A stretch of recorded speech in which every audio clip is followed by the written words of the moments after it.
प्रशांति जी, सारा मसला रोटी का ही नहीं होता, गरिमा का भी होता है ना। अध्यापक की गरिमा नहीं रहेगी तो अध्यापक अध्यापन नहीं कर सकता। लिख लीजिए, टूटे मन से, बुझे मन से, हारे मन से कोई क्या पढ़ाएगा। प्रशांत जी, ये बिल्कुल, वो तो सरकार का निर्णय है कि सरकार क्या करेगी, और सरकार देखेगी कि उनको क्या करना है। बाकी ये कहना कि 0 शिक्षकों ने डिजिटल अटेंडेंस दिया, तो ये तथ्य गलत है और इसलिए इन लोगों की बातों का विश्वास नहीं कर सकते। कल भी 8-10 शिक्षकों की लिस्ट चल रही थी ट्विटर पे, और उनकी बाकी शिक्षक लानत मलानत कर रहे थे कि ये लोग गद्दार हैं समाज के, इन्होंने डिजिटल सिग्नेचर कर दिया है। तो ये भी बात गलत की, किसी ने, कुछ लोगों ने किया है। और दूसरी बात, योग्यता अयोग्यता की बात है, तो कोई भी सरकारी नौकरी एग्जाम क्वालिफाई करके ही होता है, योग्य ही होता है, कोई अयोग्य तो होता नहीं। कोई अंगूठा छाप तो भारत में सरकारी नौकरी पे आता नहीं है, ना ही कोई हम बख्शिश दे रहे हैं, ना ही मैं कोई सरकार का व्यक्ति हूँ, ना मैं कोई इस तरह की बात कह रहा हूँ। शिक्षक अपनी योग्यता बनाए, ठीक है, आपने शब्द का प्रयोग किया था, इसलिए मैं कह रहा हूँ कि आपने दामाद बना दिया था ना, आपने भी शब्द का प्रयोग किया। शिक्षक को आप दामाद बता रहे हैं, हम दामाद नहीं, हम अपनी योग्यता पर अपनी योग्यता अपने हुनर बैठे हुए हैं। आपने सब व्यक्ति ने, मैं आपसे आर्गूमेंट नहीं करूंगा जी, आपसे मैं आर्गूमेंट नहीं करूंगा, आप राजनीतिक व्यक्ति नहीं है, लेकिन जो विषय है, फैक्ट है, हम लोग भी इस चीजों को समझते हैं। मैं स्वयं कह रहा हूँ कि जो चीजें समझते हैं उनको एड्रेस किया जाना चाहिए। लेकिन जो अटेंडेंस वाला विषय है, अटेंडेंस तो सब लोग देते हैं, क्या प्राइवेट कर्मचारी नहीं देते हैं, केंद्रीय कर्मचारी नहीं देते हैं? यहाँ जो विषय अटेंडेंस का हो रहा है, बाकी आपकी मांगे वो आप एड्रेस करिए, मैं उसको कोई विरोध थोड़ा कर रहा हूँ। लेकिन यहाँ का जो अटेंडेंस का विषय, अटेंडेंस से क्या समस्या है भाई? आपको समय में आने से क्या समस्या है? हर कर्मचारी तो सरकारी प्राइवेट सब समय से आता है ना। और जहाँ नेटवर्क की समस्या है या पानी भरा है, तो ये कोई परमानेंट समस्या नहीं है, कुछ जगह की समस्या हो सकती है, उसको आप एड्रेस करिए कि यहाँ समस्या है, यहाँ नेट नहीं है, यहाँ हमारा लैपटॉप नहीं चल रहा, यहाँ बिजली नहीं आई। ये ऐसा नहीं कि यूनिवर्सल पूरे 6 लाख शिक्षकों की समस्या हो। आप जब एक खांचे में सारी चीजों को बैठ देंगे तो ऐसे समस्या का समाधान नहीं होगा। इस तरह के एकदम से आप एक तरफा विरोध करेंगे तो मुझे नहीं लगता कि सरकार फिर आपसे बात करने के लिए, आप एक लॉजिकल तरीके से बातों को आप रखिए। कोई दुश्मन नहीं है, आप भी हमारे समाज के अंग हैं, हमारे परिवार के भी शिक्षक हैं, लेकिन यहाँ कोई दुश्मनी नहीं है कि कोई भारत पाकिस्तान की लड़ाई की तलवार लेकर लॉजिकल तरीके से बात रखेंगे तो उसका समाधान निकलेगा। ठीक है विजय जी, अभी रुकना होगा, 1 घंटा बहस चली, कुछ बुनियादी बातें हैं जिन पर तर्क वितर्क नहीं हो सकता, वो सबको स्वीकार करनी चाहिए। लोकतांत्रिक परिवेश में ये अपरिहार्य है, मैं वैकल्पिक नहीं कह रहा, अपरिहार्य मैंडेटरी होता है सिद्धांत के तौर पर कि अगर प्रशांत जी ने उसमें एक अलग आंकड़ा रखा कि भाई कुछ लोगों ने दस्तखत किए, हम कह रहे 6 लाख में 6,000 ने दस्तखत किए डिजिटल, फिर भी अगर 95, 97, 98% लोग एक निर्णय से असहमत हैं तो 72 घंटे बीत गए। बेसिक शिक्षा वाले अधिकारी क्या नींद में हैं? क्या वार्ता नहीं होनी चाहिए, चर्चा नहीं होनी चाहिए? जिले इलाही हैं क्या मुगले आजम कि कह दिया कर दिया, डोंट वरी? नहीं भाई, अगर आपका निर्णय स्वीकार्य नहीं है तो उस पर चर्चा होनी चाहिए। क्यों नहीं चर्चा होनी चाहिए भाई? कहा जा रहा है कि सरकार के निर्णय का विरोध नहीं होना चाहिए, यह तर्क ठीक नहीं। निर्णय तो सभी सरकार के ही होते हैं। कलेक्टर का ट्रांसफर होता है सोमवार को सुबह, सोमवार की रात में लोक हित में रोक दिया जाता है, तब अशोक यादव जी होता है ना, ये सब सरकारों में होता है। इस खेल का क्या मतलब है? लेकिन अध्यापक के लिए दूसरा नपना रख दोगे। मैंने कहा आप भरोसा जीत लेते, बेसिक शिक्षा के नौकरशाह जो आईएएस हैं उनको इतनी समझ होनी चाहिए।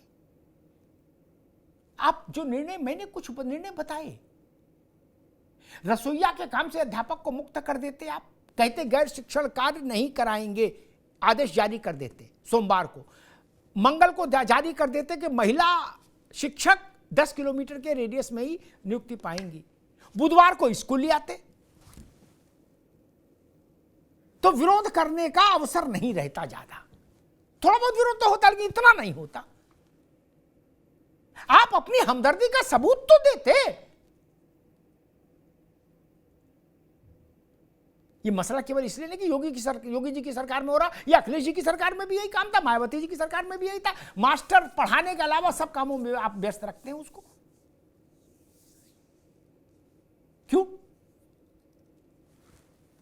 एक और बात कहता हूं, राज्य कर्मचारियों का दर्जा आप अध्यापक को क्यों नहीं देना चाहते? क्या गुनाह है अध्यापक का?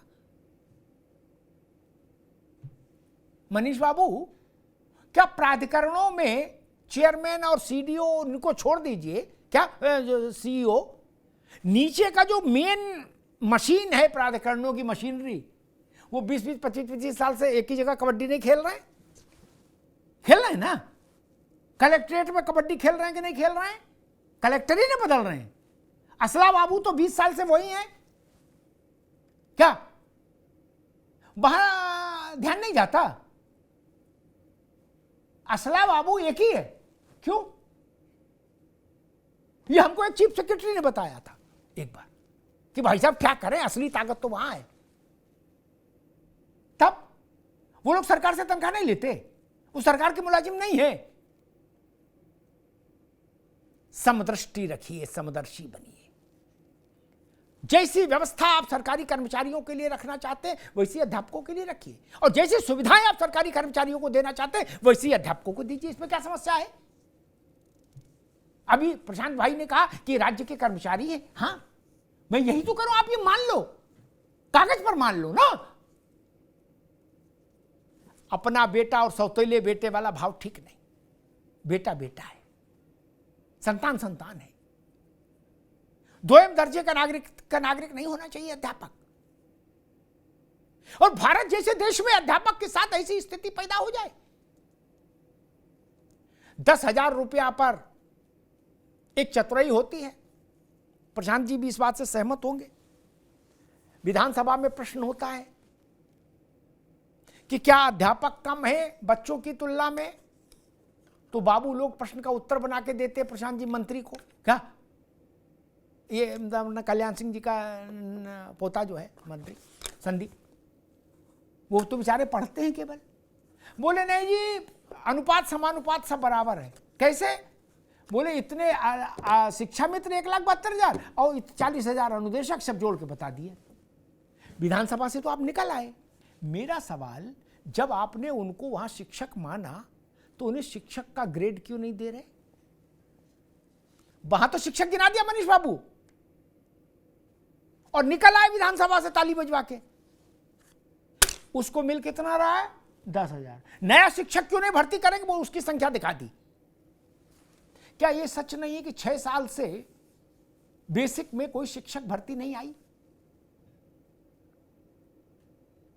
मनीष बाबू, कोई ये मान सकता है, मूर्ख से मूर्ख व्यक्ति भी इस बात को स्वीकार नहीं करेगा कि 6 साल में टीचर रिटायर नहीं हुए, गोलोकवासी नहीं हुए, भर्ती नहीं हुई, और बच्चे हर साल बढ़े हैं। इस बार 60 लाख ज्यादा आए हैं बेसिक में। फिर उनकी पढ़ाई कैसे हो रही है? ये प्रश्न नहीं बनता क्या, जो विजय बंधु कह रहे हैं? प्रशांत जी, सरकार के लिए ज्यादा उचित ये होता कि बेसिक शिक्षा के अधिकारियों को बुलाकर टाइट उनके पेच कसे जाते कि ये तमाशा क्या है।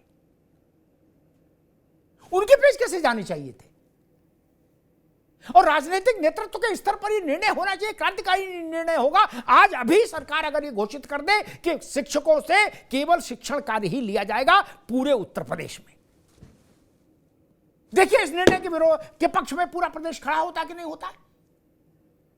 हम भी नहीं चाहते कि हमारा बच्चा जिस अगर प्राइमरी स्कूल में पढ़ रहा है सरकार के, तो उसका टीचर रसोईया का काम करे। हम भी नहीं चाहते। हम चाहते हमारे बच्चे को पढ़ाए। एक तर्क दिया जा रहा है, मुझे कुछ लोगों ने समझाने की कोशिश की। ऐसे मौकों पर मुझसे दोनों पक्ष के लोग जुटते हैं। कहा गया भाई इससे टाइम से पढ़ाई होगी स्कूलों में। क्या प्रशांत जी, मैंने उनसे एक मासूम सवाल पूछ दिया। मैंने, भैया अभी भी मास्टर आया कि नहीं आया इसकी जांच पड़ताल के लिए पूरी एक प्रक्रिया है क्या?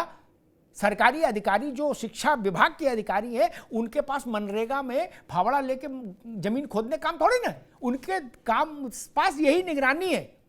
मैंने उनसे कहा, चाहे एक बात बताओ, इससे तो शिक्षा एकदम चौकस हो जाएगी, लेकिन जो 27 किस्म के और काम टीचर को दे रखे हैं उनसे शिक्षा प्रभावित नहीं होती क्या?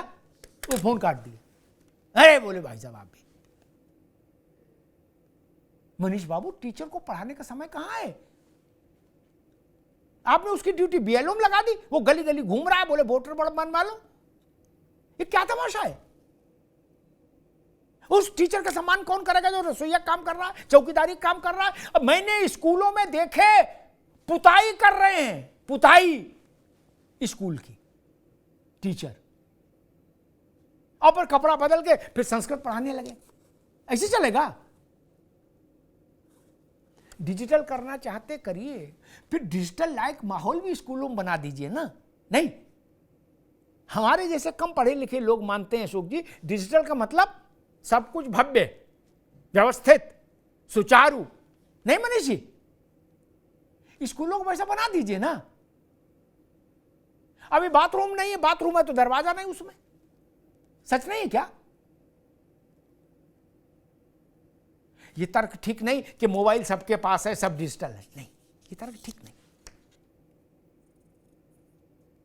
आप जो सामान्य बिना किसी खर्चे के जो काम हो सकते, महिलाएं 10 किलोमीटर के दायरे में ही नियुक्त होंगी, इसमें सरकार के ऊपर 1 रुपए का बोझ नहीं पड़ेगा। प्रशांत भाई, क्या मनीष बाबू गलत तो नहीं कहा?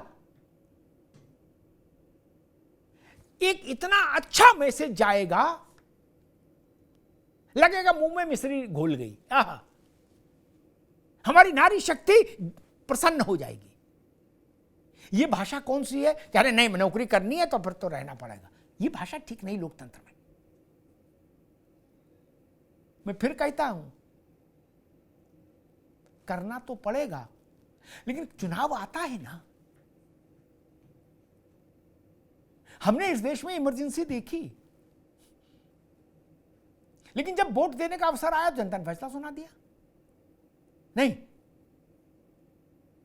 इसलिए मैं कहता हूं संवाद और विमर्श लोकतंत्र की पहली शर्त है।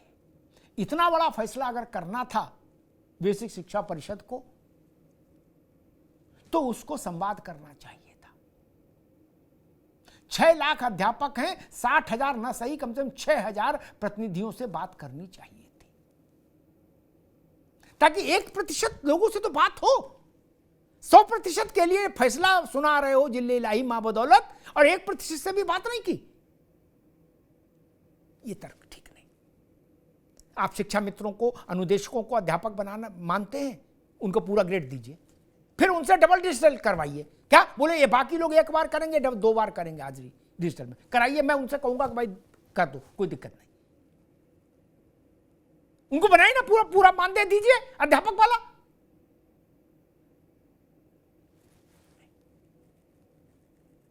पर उपदेश कुशल बहु तेरे, जे आचरहि सुघन, जो जे आचरहि सो नर न घनेरे। ये वैसा रास्ता नहीं चलेगा। अध्यापक के आंख में आंसू नहीं होना चाहिए। अध्यापक मन से पीड़ित नहीं होना चाहिए, प्रताड़ित नहीं होना चाहिए। हारे हुए मन का अध्यापक भास्वरित भविष्य वाले बच्चे कैसे तैयार करेगा? सोचिए। पुलिस से तुलना नहीं होनी चाहिए ना। फिर पुलिस वाले सेना से तुलना करने लगेंगे, फिर सेना वाले अमेरिका नेवल स्टाफ से तुलना करने लगेंगे। ये तर्क ठीक नहीं ना।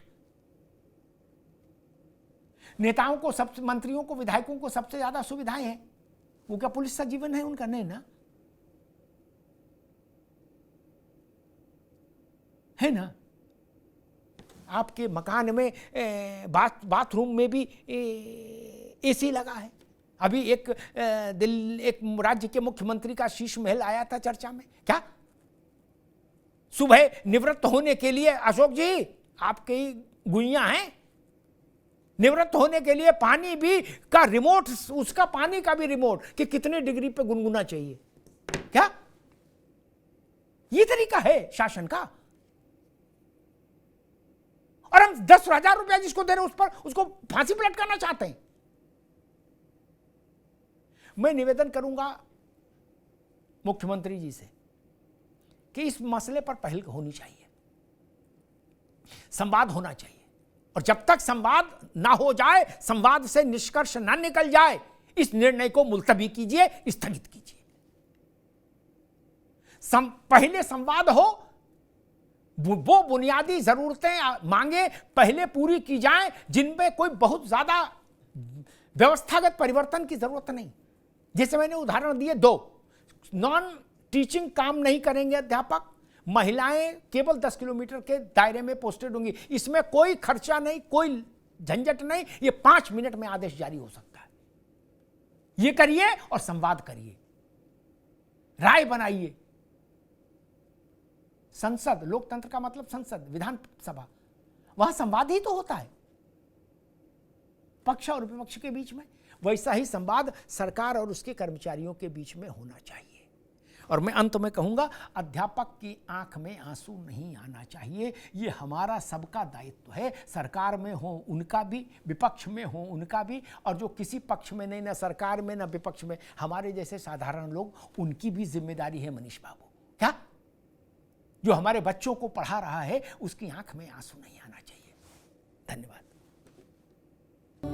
Where the software engineer meets the cool UI UX designer, meets the gifted content writer. To create the big dream, the world comes together at Sharda University. So where are you?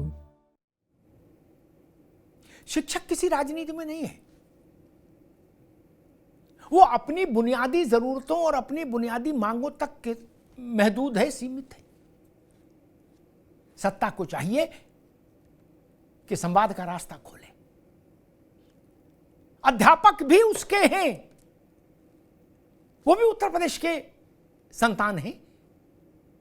उनके प्रति सहानुभूति के साथ विचार होना चाहिए। अध्यापक प्रसन्न रहेगा, खुशहाल रहेगा, आत्मविश्वास के साथ रहेगा, तो यकीन मानिए उत्तर प्रदेश का भविष्य बेहतर गढ़ेगा वो अपने कक्षा में, अपनी पाठशाला में। और अध्यापक समस्याओं से घिरा रहेगा, गैर अध्यापन वाले मजदूरी किस जैसे कामों में उलझाया रखेंगे आप उसको, अल्प वेतनमान में शिक्षा मित्र और अनुदेशक जैसी स्थितियां रहेंगी, तो अध्यापक का मन बुझा रहेगा। ये नहीं होना चाहिए।